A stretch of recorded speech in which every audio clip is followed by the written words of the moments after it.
The autocorrelation function, the ACF, helps to find the order Q for a moving average model, or more generally for the ARMA model. Unfortunately, the ACF doesn't really help to find the order of the AR part of the model, the P. And that's because the ACF will tend to tail off to 0 as a function of the lag. So to figure out what P should be, we can now look at a new function called the partial autocorrelation function.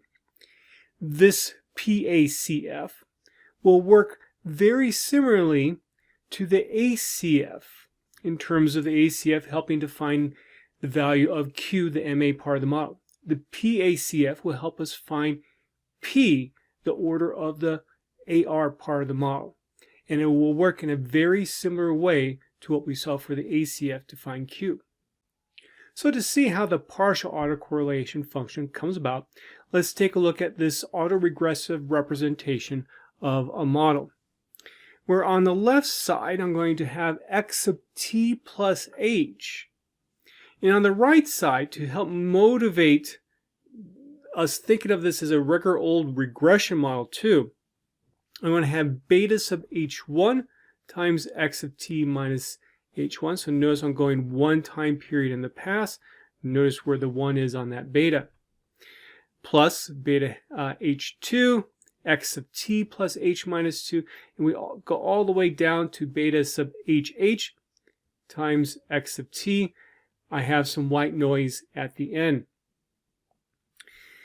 Now, let's think about what the regular old interpretation would be for one of these beta parameters in a regular regression setting.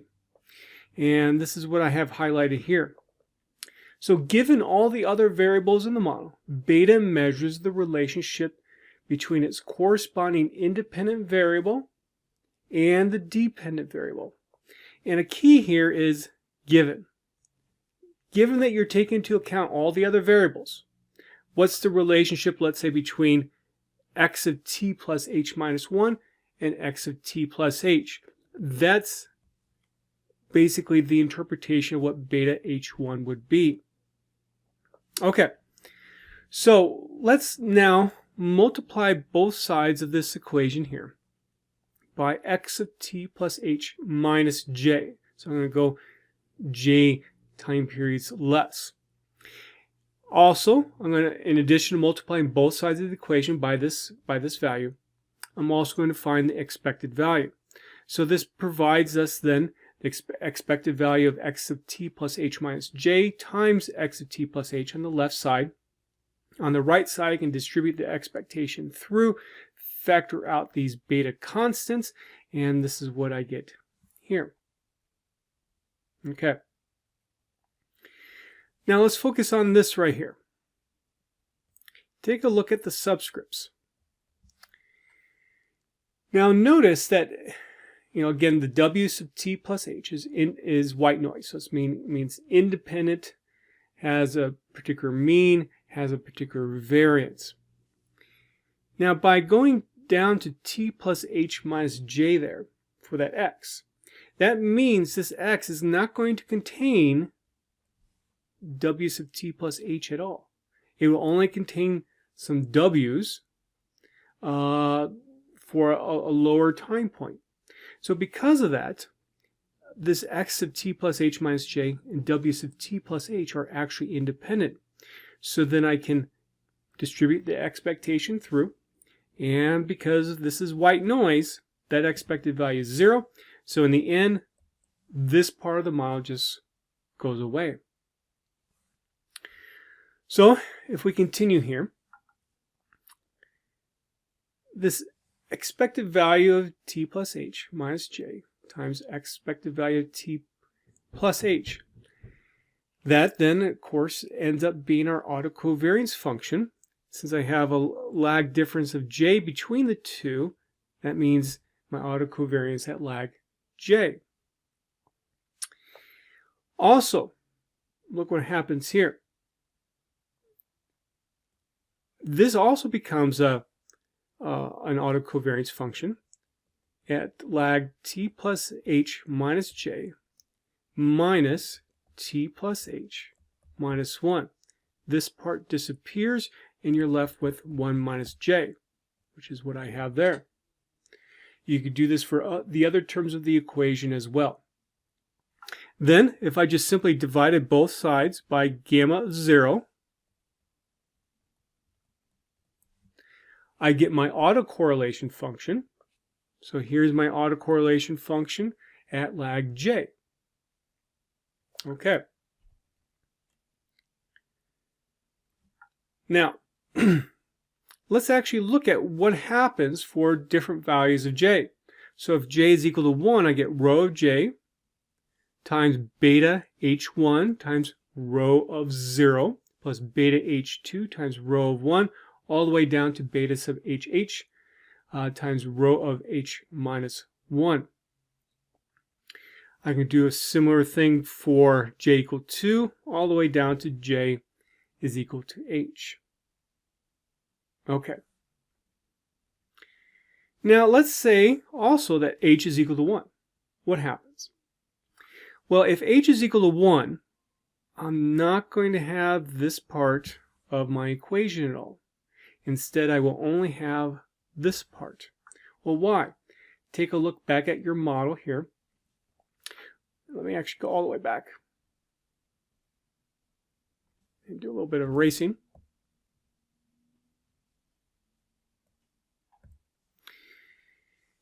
We would have x of t plus 1, beta 1, 1, x of t. We stop there. Okay, so look what the last value of that equation would be. Here, I just reach it at h equal 1 once I get to that point. So if I come back.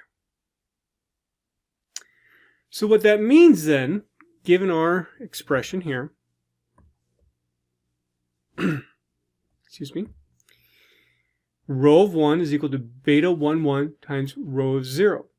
Rho of 0, of course, is equal to 1. And so then we're left with that rho of 1 is equal to beta 1, 1.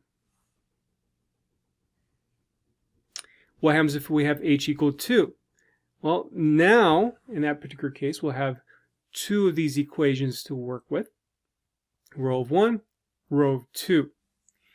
And we get basically a system of equations. Of course, this rho of 1 is 1. This rho of 0 is 1. This rho of 0 is 1 as well. And if you go through the math, you find that beta 2, 2 is equal to rho of 2 minus rho of 1 squared divided by 1 minus rho of 1 squared. What happens if h is equal to 3? Well, we get now a system of equations, 3 equations, 3 unknowns. You can go ahead and do some solutions, and what we're interested in is this beta 3, 3 there. Okay. Basically, we're looking at this beta HH. The reason being is because these betas here are called partial autocorrelations. What they are doing for us is measuring the dependence between x of t and x of t plus h, removing the effect of any other variables in between.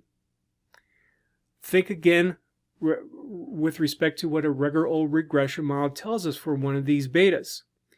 Given all the other variables in the model, what's the relationship between x of t plus h and x of t? Well, you look at that beta, and that's what it tells you. And so, in the end, these beta H's are called partial autocorrelations. They're measuring this relationship. And in fact, you could actually write them out like this. Beta 1, 1 is the correlation between x of t and x of t plus 1. Notice that there's no other terms in that model if h is equal to 1. Beta 2, 2 is equal to the correlation between x of t and x of t plus 2 given x of t plus 1 is already in the model. You see a similar interpretation for beta 3, 3. These partial autocorrelations are on the regular old correlation scale between -1 and 1 and can be interpreted the same way, but with that conditional aspect. Another side note too is that sometimes you will see partial autocorrelations defined in, partial correlations themselves defined in other places as well. So for example, in a multivariate analysis course, very often you talk about partial correlations in the context of a non-time setting where you might have, let's say, 10 variables, and you want to know, well, given all the other variables, what's the relationship that's left over between one variable and maybe a response in the end. Okay. So, some notation. Most textbooks, to help to denote a partial correlation, a time series textbook that is, will use the notation of phi sub hh to denote the partial correlation at lag h. This is obviously very confusing because the autoregressive part of our model is typically denoted as, in terms of the parameters, phi1, phi2, and phi3, and so on. And so, what should I use then for our notation here? I could keep on using the beta notation that I introduced, or I could do what pretty much every other textbook does. I just decided to do what every other textbook does. The key then to understand the difference between the notation is that when you have a partial correlation, you end up having two subscripts on the phi.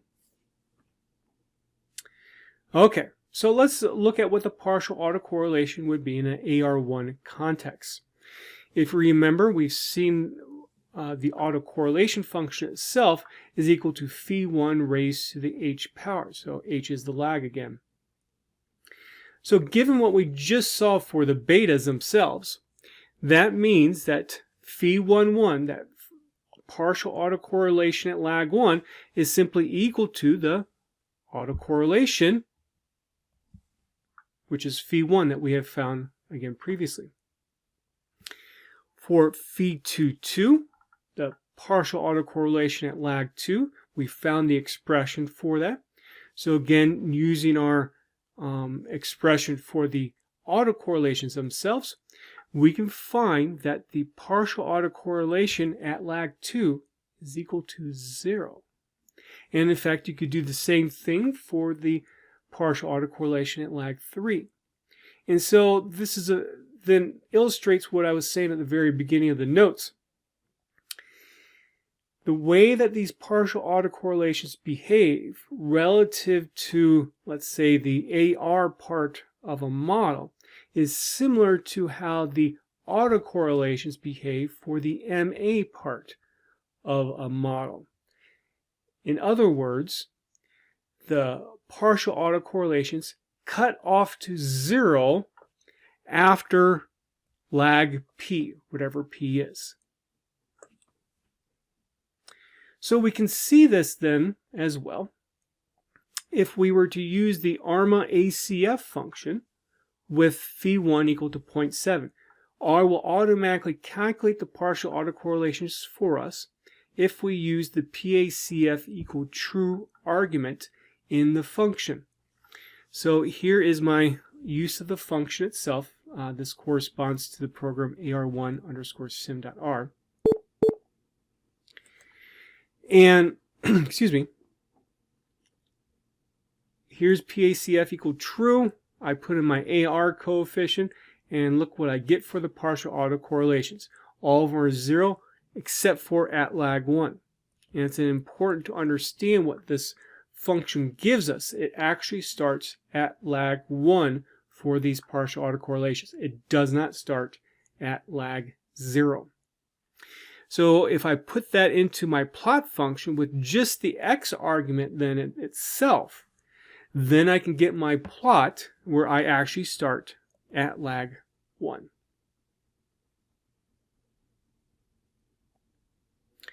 Let's take a look at an autoregressive 2. So in the past, we've seen what the autocorrelation function is. So the first partial autocorrelation, phi11, is equal to the first, the partial autocorrelation at lag 1 is equal to the autocorrelation function at lag 1, so we get phi 1 over 1 minus phi 2. The partial autocorrelation function at lag 2, you can go through all the math and show that it happens to be equal to phi 2. Then if you went and kept on going down to the partial autocorrelation at lag 3, you start getting 0. At lag 4, 0. At lag 5, 0, and so on. So in other words, an AR2's PACF cuts off to 0 after lag 2. Okay, some notes. Now, unfortunately, if we have an ARMA model where Q is greater than 0, the partial correlations do not cut off to 0. Similarly to what we saw before with the ACF, with both an AR and MA component of an ARMA model. Instead, what will happen then is that you will see then the partial autocorrelations after, let's say, lag P tend to tail off to 0. Now, on your own, verify that the autocorrelation function, the partial autocorrelation function for an MA1 is actually equal to this here. Again, we use that original derivation that phi 11 is equal to rho 1, phi 22 is equal to, and we have this combination of the the autocorrelations for lag 1 and lag 2, and so on.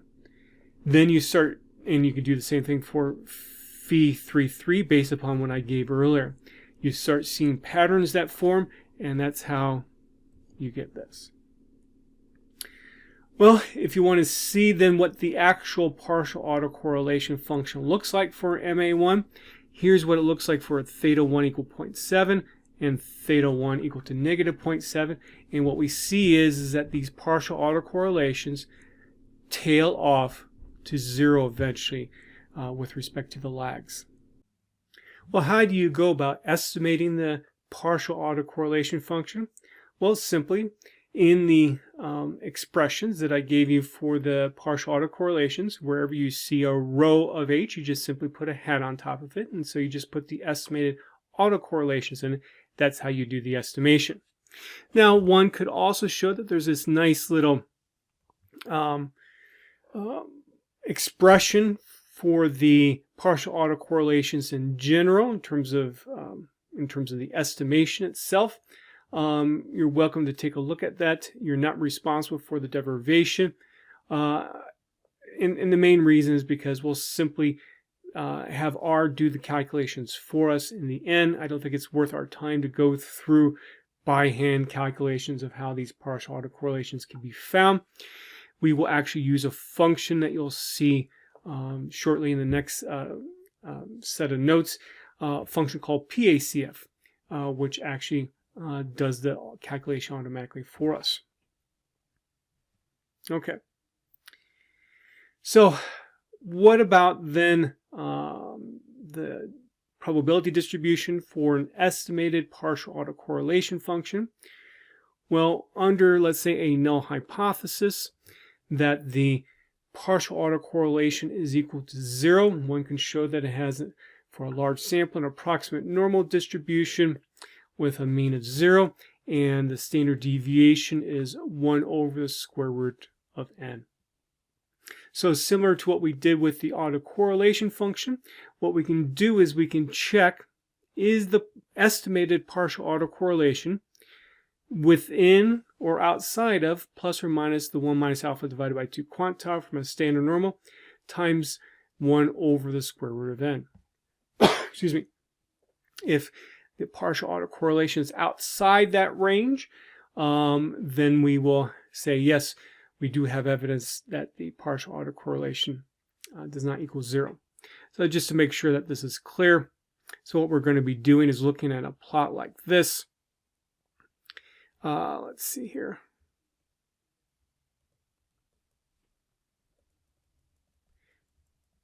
Very similar to what we had seen previously for the autocorrelations, and we're going to be looking, let's say, at lag 1. Maybe we have a partial autocorrelation that's there. At lag 2, maybe a partial autocorrelation there. And let's say at lag 3, 4, 5, 6, 7, and so on, we have partial autocorrelations located there. Here in this particular case, we have evidence that indeed the partial autocorrelation, the true partial autocorrelation, does not equal 0. Same thing here, but for lag 3 and on, we don't. Okay. Now, just to emphasize this, suppose you observe a time series, the estimated values of the PACF are not equal to 0 at lag 1, but approximately equal to 0 for lags greater than 1. What might be a good model for the data? Well, simply, AR1. On your own, answer then the next question for if you have the first two lags having phi hats that are not equal to 0, and basically I kind of just did that about a minute ago. So here's a table of PACFs for common ARMA models. Again, look at this on your own. We can see how some things start getting a little bit messy, but again, R will automatically do some of these calculations for us. And lastly, in summary then, the PACF for an ARP model, it cuts off to 0 after lag P. The PACF for MAQ model tails off to 0. And then also the PACF for an ARMA PQ model tails off to 0 sometime then after P, because you both have the AR and the MA components in your model. Okay, so that concludes in this introduction to a partial autocorrelation function.